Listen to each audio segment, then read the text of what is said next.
Hola, ¿qué tal? Me encuentro con el licenciado Wilton Gastelbondo García, especialista en computación para la docencia y en investigación aplicada a la educación, magíster en educación y líder de la Oficina de Calidad de la Secretaría del Municipio de Cincelejo, Sucre, Colombia.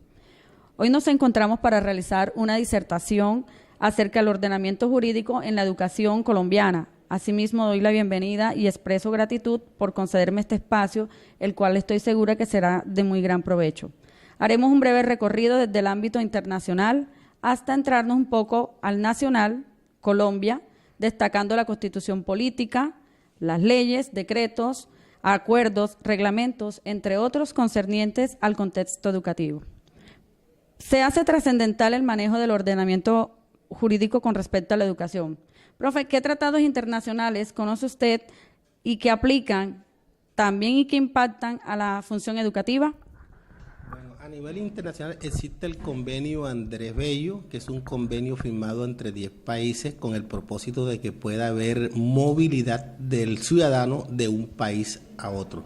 El convenio Andrés Bello, dentro de la resolución 006, indica en su artículo segundo, numeral 6, que para poder convalidar los estudios entre un país con otro país, los documentos académicos deben venir totalmente legalizados y apostillados por los ministerios de Educación y Relaciones Exteriores del país origen y por el consulado o embajada del país receptor. Ya después que esos documentos están apostillados por esos 3 organismos internacionales, entonces ya es válido en el país, entonces tiene que someterse a los procesos internos. ¿Qué hace en el caso de Colombia? Se le presenta la documentación apostillada al Ministerio de Educación Nacional.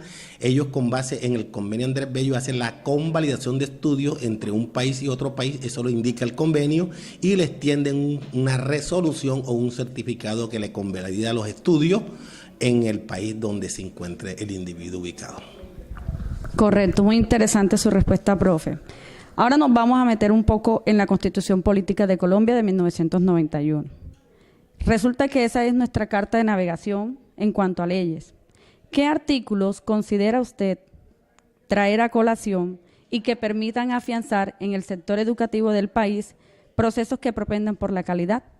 Mira, la Constitución Política del año 91 en Colombia tiene 40 artículos referidos al sector educativo, porque sabe que este es un país social de derecho y está orientado por una Carta Magna. Entonces, hay 40 artículos. Por ejemplo, el artículo 27 de la Constitución da la libertad de la enseñanza, el aprendizaje, la investigación y cátedra. El artículo 41 obliga a los establecimientos públicos y privados a estudiar la constitución política y la instrucción cívica, la democracia, para que el alumno o el niño en formación tome esos elementos. El artículo 67 habla del derecho a la educación como un servicio público.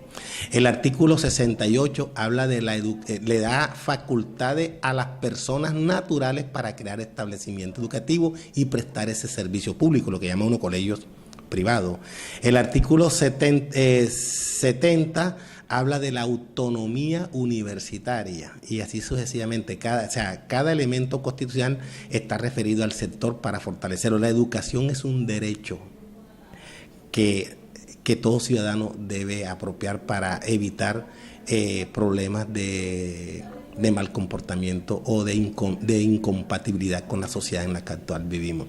Fíjate que el artículo 361 habla de los recursos para el Sistema General de Participación y le da el artículo 360, habla del bienestar y de la calidad de vida y los fondos que se deben direccionar hacia la educación. Entonces yo veo que como esto es un país social de derecho, todo derecho está orientado por 2 tipos de leyes. El artículo 151 de la Constitución habla de leyes estatutarias, el artículo 152 habla de leyes orgánicas. Las leyes estatutarias son las leyes que facultan al Congreso de la República para proteger los derechos de todo ciudadano.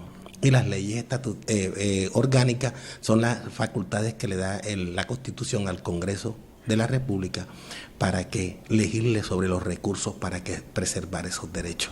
Entonces, la Constitución está bien constituida frente a los polos de desarrollo de una república, como es Colombia. Entonces, ahí hay 40 artículos que protegen el derecho a la educación, el bienestar de los niños y niñas, y de adolescentes de nuestra República de Colombia. Profe, muy interesante lo que acaba de decir, pero vemos que en la actualidad encontramos a veces los chicos se quedan en casa, los padres de familia saben que tienen el derecho a la educación y de alguna manera vemos que los papás de cierta manera son permisivos para que el chico no estudie. ¿Qué tiene que decir al respecto? Lo que pasa es que la Constitución en uno de los artículos dice que el responsable de la educación es el Estado, la familia y la sociedad. O sea, esos tres territorios tienen que unirse de manera dialógica, intersubjetiva, para que haya una dialéctica en el proceso de formación de los estudiantes. O sea, si el Estado ofrece el derecho, el padre, la familia tiene que hacer cumplir ese derecho. O sea que podríamos hablar de una corresponsabilidad. Sí, hay una corresponsabilidad entre sociedad, Estado y familia. No solo el Estado es responsable del derecho a la educación, están incluidos esos tres territorios.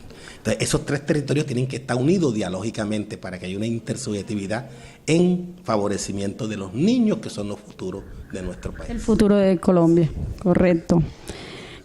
Bueno, avanzamos. Con respecto a la Ley General de Educación, norma de normas, sabemos que esta orienta los procesos epistemológicos de la misma.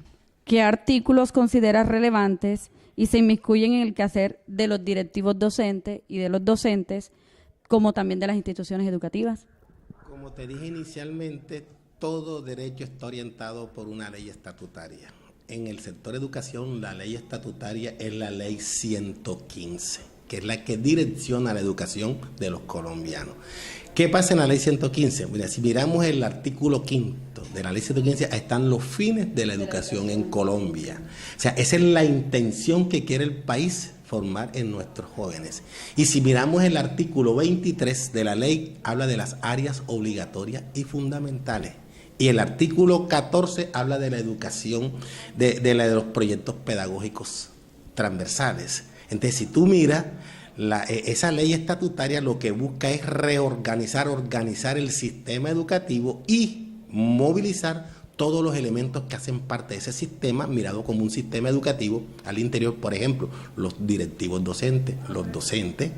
Estamos hablando del artículo 14, el artículo 13 que habla de la educación preescolar, ¿sí? El artículo de los objetivos de la educación en Colombia, el artículo 16 habla de los objetivos de la educación preescolar, los objetivos de la educación básica, y el artículo 21 te habla de los objetivos de la educación primaria, el artículo 22 te habla de los objetivos de la educación secundaria, el artículo 30 te habla de los objetivos de la educación media, y el artículo 31 te habla de los objetivos de la educación media técnica. Estamos hablando del subsector de preescolar básica y media, orientado por la ley 115. Ya la educación superior está orientada por la ley 30, que es la autonomía universitaria que le da la Constitución a las universidades.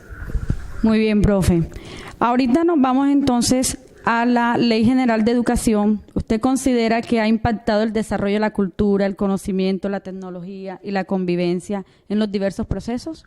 Sí, porque esta ley fue creada yo diría en un convenio entre toda la participación de la representación colombiana. Ahí participó los docentes a través de la Federación Colombiana de Educadores, participaron los congresistas, participaron todos los partidos. O sea, ¿qué pasa? Que ese es un pensamiento colombiano, no es un pensamiento de una sola persona. Entonces, la Ley General de Educación está direccionada hacia el mejoramiento de este derecho que tienen los ciudadanos, y está constituida. Lo que pasa de pronto es un desconocimiento por parte de algunos actores que hacen parte de este sistema, que desconocen el marco jurídico. La educación es un sistema que podemos mirarlo a nivel mundial, a nivel nacional, a nivel departamental, a nivel municipal y a nivel institucional. ¿Y qué pasa en los sistemas?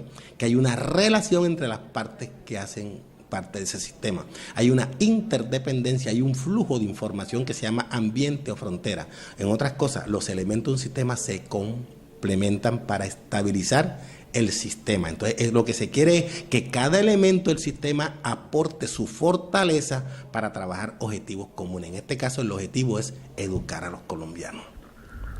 Muy bien, excelente. O sea, todos debemos poner un poquito de arena, un granito de arena para que la información fluya de una mejor forma y se articule, lógicamente, la parte legal, que es la que muchas veces hay falencias. La preocupación mía, más que todo, induce al desconocimiento de algunos frente al marco normativo donde ellos están interactuando. Si yo como maestro desconozco el marco normativo donde yo estoy actuando, hago propuestas inadecuadas o tengo actuaciones inadecuadas, que la ley sanciona o no, dependiendo de las acciones que se hagan.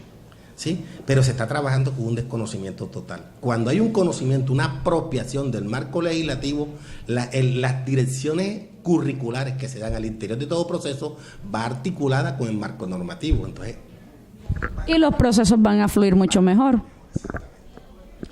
Bueno, desde su experiencia, ¿qué reformas o anexos requiere la Ley General de Educación para que sus efectos jurídicos estén acorde con las necesidades de la comunidad educativa y de la evolución social? Yo pienso que hay que hacerle una reforma en la parte presupuestal, todo lo que es los recursos que tienen que ver con el sistema general de participación. Hay que hacerle unas reformas a la Constitución para que esos recursos sostengan las necesidades de este derecho.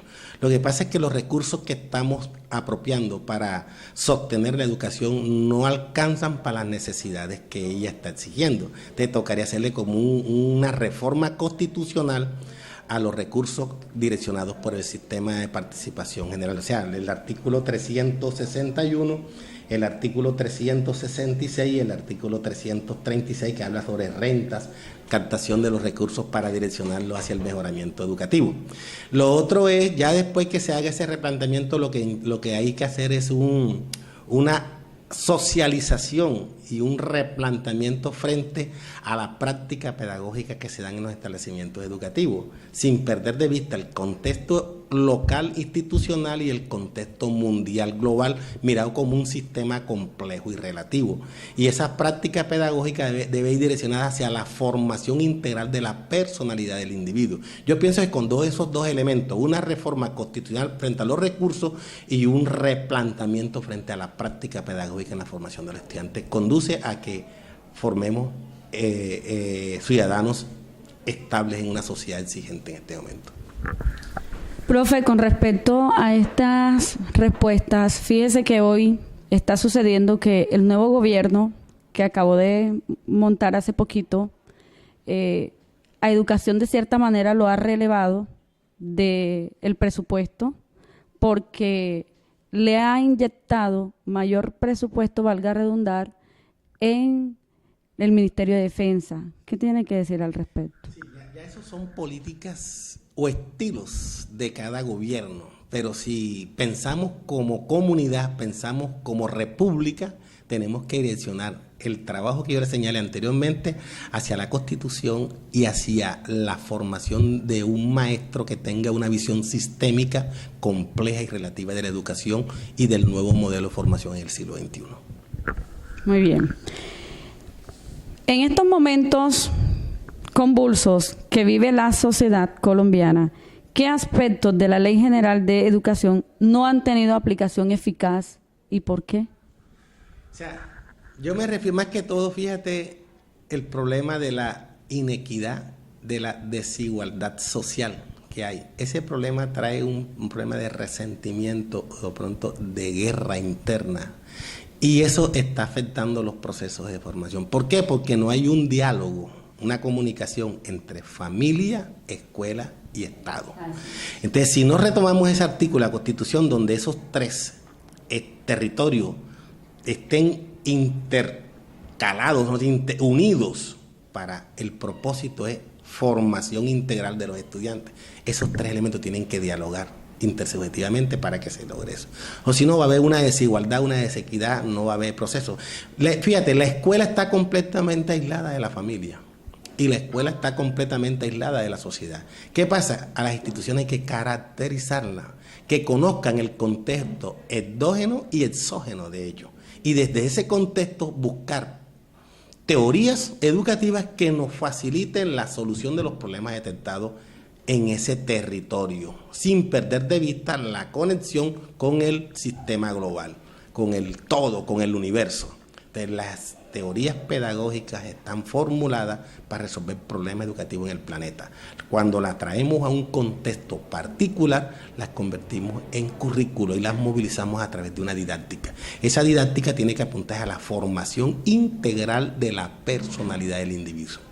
Podríamos decir que la palabrita clave aquí sería el contexto. Correcto.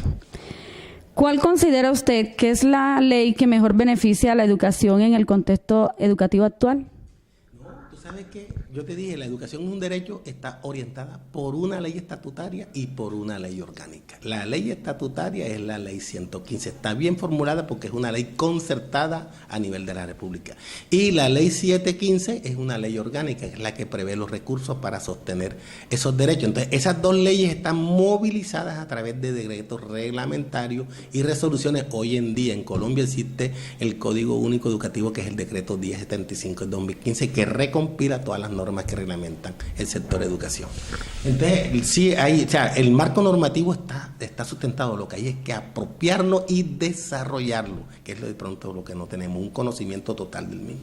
Frente a mi compromiso social como docente, el otro como directivo, el otro como administrativo, el otro como padre de familia, el otro como Estado. O sea, cada rol, desde su rol, desde su territorio, aunamos esfuerzos, direccionamos objetivos comunes frente a la formación integral del individuo. Esa es la visión sistémica que hay que tener. Si no tenemos una visión sistémica, los trabajos aislados no producen resultados frente a las exigencias de este siglo.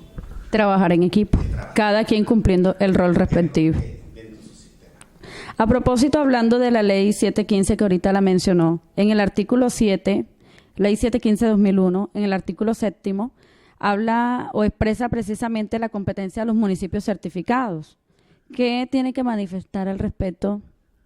No, es que esa es la facultad que se le da a los municipios para que ellos puedan administrar la educación, sus recursos, la distribución de la planta docente administrativa, la distribución geográfica de los establecimientos con base en las necesidades de esa comunidad o de esa sociedad. O sea, es una herramienta, mejor dicho, administrativa y jurídica que le permite a los municipios ser eficientes en el proceso. Lo que está un poquito amarrado es la parte de los recursos, que yo te hablaba del artículo 66, el artículo 336 y el artículo 56 de la Constitución Política. Hay que hacer una reforma constitucional frente a la captación de los recursos para sostener el derecho a la educación de manera óptima.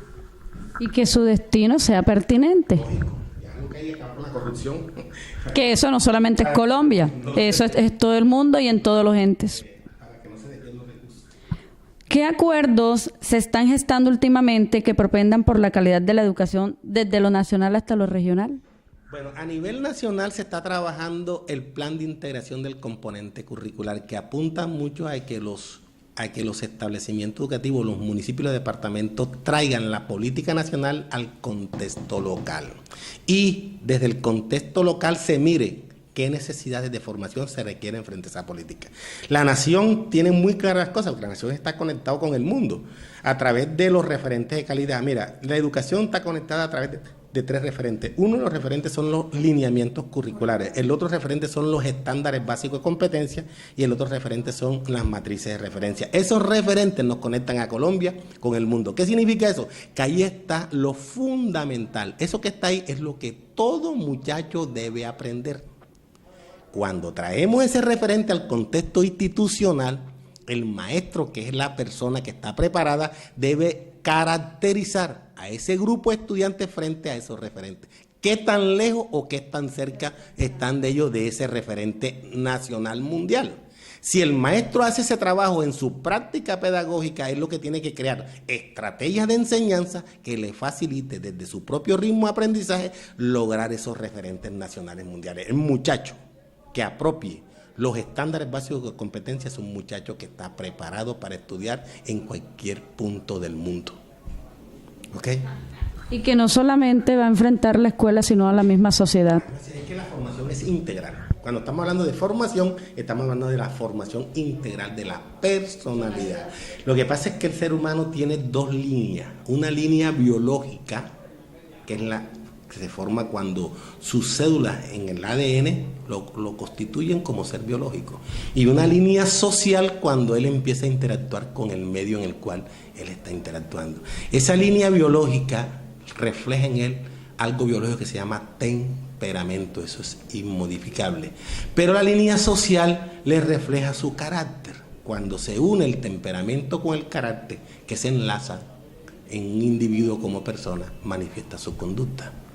Cuando esa conducta es sometida a un proceso de formación, se convierte en personalidad. Por lo tanto, el ser humano hay que trabajarle es la forma de cómo enseñarlo a pensar para que direccione sus pensamientos a unos elementos razonables. Y es donde fluyen las competencias. Profe, finalmente nos vamos a la educación preescolar, básica y media que ofrece el Servicio Educativo Estatal, como también la organización administrativa. Resulta que allí surgen varios elementos valiosos como son los reglamentos. ¿Cuáles se destacan y cuáles apuntan para la consecución de logros en materia de la parte académica y de la parte de convivencia? Yo pienso que la misma ley direcciona el proceso. La ley direcciona sus objetivos de preescolar, sus objetivos de básica, primaria y secundaria y sus objetivos de media. Esos son los objetivos, esa es la intención que quiere la nación. Lo que pasa es que cada sitio tiene una especificidad, unos principios, una cultura. Entonces hay que comparar esos principios que están ahí con las intenciones nacionales. Eso se conjuga, se intercepta y de ahí se sacan las intenciones institucionales, que son las que vamos a movilizar a través de una práctica pedagógica. Entonces yo pienso que lo que hay que rediseñar, como digo, son los modelos pedagógicos que se adapten a las necesidades de formación de cada contexto, orientado por una teoría científica, por un currículo y por una didáctica. Eso es lo que hay que reestructurar. La educación está planteada a nivel mundial como conocimiento estructurante. Todo en el mundo, todo individuo en el mundo tiene que tener un fundamento para la apropiación de sus conocimientos. Aquí se llaman estándares básicos de competencia, que son los que movilizan a los lineamientos. Los lineamientos es la visión, esa global que tiene la ciencia frente a cada una de las disciplinas y cómo está conformada sus contenidos, sus conocimientos. Y los estándares ya son estructuras de competencia frente a la apropiación del conocimiento. Nos facilita más el conocimiento. Y esos estándares se están modificando a través de los derechos básicos de aprendizaje.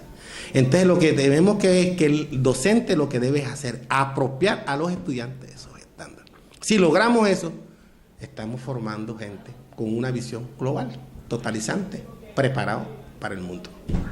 Podríamos decir que ese sería el hilo conductor que hoy día se requiere para lograr articular y para que el proceso sea integral en todo el sentido de la palabra. Sí, no se está haciendo. Lo que pasa es que, mira, el maestro de hoy en día está trabajando lo que él quiere en el aula de clase. De manera aislada. Aislada. Y no hay una política de administración curricular desde la escuela hacia el aula. La política existe del ministerio hacia los departamentos municipios, pero se rompe cuando llega a la institución. ¿Por qué? Porque está mal interpretada la información. Entonces el maestro va al aula de clases sin ninguna directriz administrativa, sino por sus conocimientos y capacidades. No, el maestro tiene que ir a resolver un problema detectado en esa institución. Ese problema es investigado colectivamente a través de comunidades académicas al interior del establecimiento frente a los tres territorios: familia, escuela y comunidad.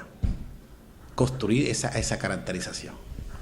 Bueno, profe, me place, gracias por esta entrevista. Creo que va a ser de mucho conocimiento para el entorno, para mí, para toda la comunidad. Muchas gracias y nos vemos en otra oportunidad. Hasta luego, pues. Gracias.